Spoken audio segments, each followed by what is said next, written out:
Por isso que você precisa, o líder, ele precisa dar alguma transparência sobre as atitudes morais dele, comportamento individual, como ele é. É muita tentação quando você vai para o poder. E se você tiver desvios de caráter, você irá cair nas armadilhas. As armadilhas estão lá. E se você cair numa armadilha, a verdade, fala a verdade. Você cometeu um erro, reconhece a verdade. Se há uma festa, um suruba, caso haja um suruba pouco convencional, imagina o que é um suruba pouco convencional, um suruba que dá muita vergonha. Será que é com mulher transgênera? Envolvendo o Flávio Bolsonaro, o que ele deveria fazer antes desse vídeo aparecer? Ele tem que chegar e falar: gente, eu cometi um erro, tá aqui, fui eu, me arrependo, tá aqui minha esposa, ela me perdoa, esse assunto meu, pessoal entre eu e a minha mulher. Isso é atitude de homem. Agora, depois que aparece o vídeo, ele ir lá e falar: olha, minha esposa já perdoou, maldade. É uma atitude, eu acho, uma atitude calhorda e covarde. Né? Se é para perdoar o erro, tem que mostrar arrependimento, e isso pressupõe que você se arrependeu antes de ser pego. Né? Então, voltando. Você irá ser tentado. E se você tiver desvios de caráter graves, eles serão utilizados. Caso tudo isso seja verdade, o Jair deveria falar a verdade. E bola para frente. Há um caso parecido na história da República recente. O Fernando Henrique teria tido um caso com uma jornalista. Essa jornalista engravidou e foi enviada para a Espanha. Nasceu um filho dessa jornalista e durante muitos anos o Fernando Henrique teria assumido, não oficialmente, mas teria se comportado como o pai provedor, visitando esse menino, esse homem que hoje é adulto. E só quando eles já estavam adultos, eles fizeram exame de DNA para tirar a dúvida. Então o Fernando Henrique se comportou. Antes de começar a campanha, ele avisou a Ruth: ó, engravidei uma jornalista, ela, o PSDB, através de recursos que eu não sei se são republicanos, de que origem que vieram, o PSDB é ele, né, o Fernando Henrique, que vive como uma pessoa muito, muito, muito, muito rica. Outro presidente que é difícil de explicar como tem tanto dinheiro. Sustentou essa jornalista e essa criança a vida inteira lá na Espanha, como gente bacanésima, super bem. E aí, quando estava adulto, fizeram exame de DNA e o Fernando Henrique não era o pai desse não era o pai. Ficou anos e não era o pai.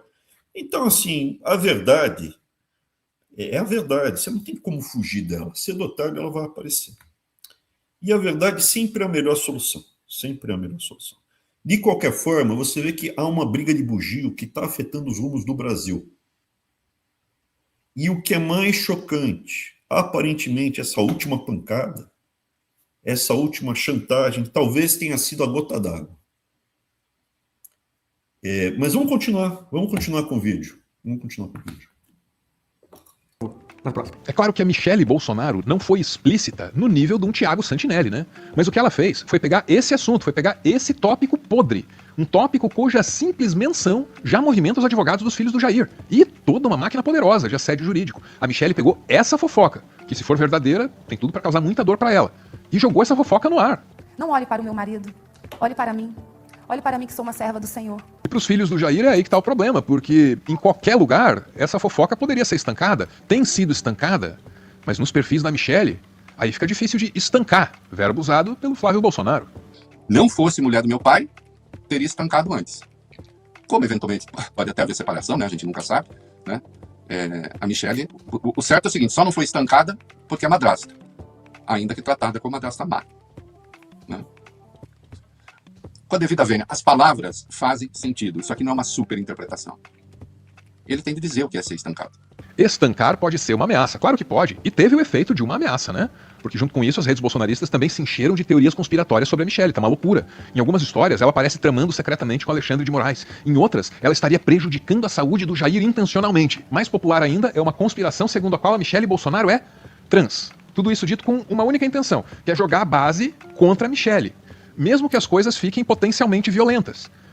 E elas ficam. A equipe responsável pela segurança da ex-primeira-dama Michelle Bolsonaro reforçou nesta semana o esquema de proteção adotado em seus deslocamentos e compromissos públicos após identificar um aumento do risco de hostilidades. A decisão, segundo pessoas envolvidas no planejamento da segurança, ouvidas pelo jornal O Globo, foi tomada depois de meses de monitoramento da escalada de ataques virtuais direcionados à ex-primeira-dama e da avaliação de que esse ambiente pode estimular agressões fora das redes sociais. Mas e o que dizer da mensagem da Michelle? Esse post aqui não seria uma... A decisão de reforçar a segurança foi depois do Flávio dizer que ela já teria sido estancada. Se não fosse madrasta, ela já teria sido estancada. A palavra teria sido, né?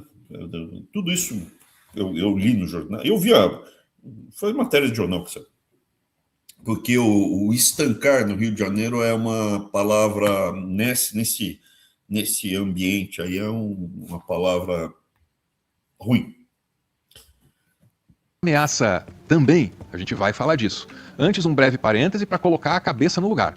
Porque essa coisa de decidir os destinos de uma nação, em função, entre outras coisas, de fofoca no Instagram, é choque de futuro demais para a cabeça do homem da minha idade.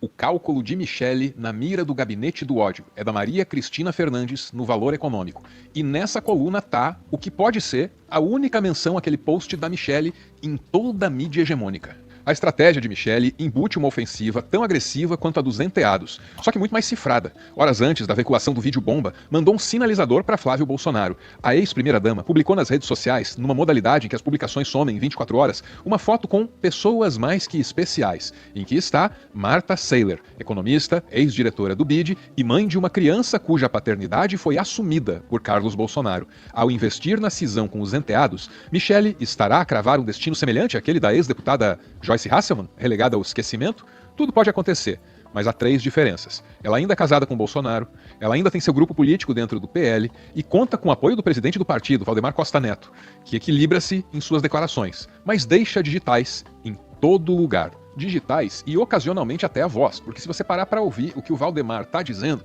às vezes soa como defesa da Michelle, às vezes como crítica ao Flávio. O Flávio não estava preparado para ser candidato, então ele foi escolhido pelo Bolsonaro e ele não tinha feito uma estrutura, não tinha feito um trabalho antes para ser candidato à presidência da República. Mas se a Michelle tem o apoio do presidente do partido e de tantas outras dissidências que o bolsonarismo foi acumulando desde 2018, por que então ela não libera essa fofoca aí para geral, na hipótese da fofoca ser verdadeira?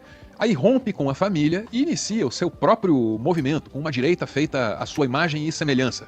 Se na família a Michelle não tem o espaço que quer e que julga que merece, o que é que impede ela de buscar esse espaço sem a família? Nesse ponto, o melhor que a gente faz é ouvir a jornalista Juliana Dalpiva, que é a maior autoridade que a gente pode encontrar nos esquemas da família Bolsonaro. Ninguém investigou isso com mais cuidado. Bolsonaro, ao casar com a Michelle, fez questão de formalizar, diferente do que ele fez no segundo casamento, foi lá e botou tudo no papel, né? Inclusive que é separação total de bens. Ou seja, a Michelle não tem nada. A Michelle não tem nada. Ela é totalmente dependente financeiramente do Bolsonaro, totalmente.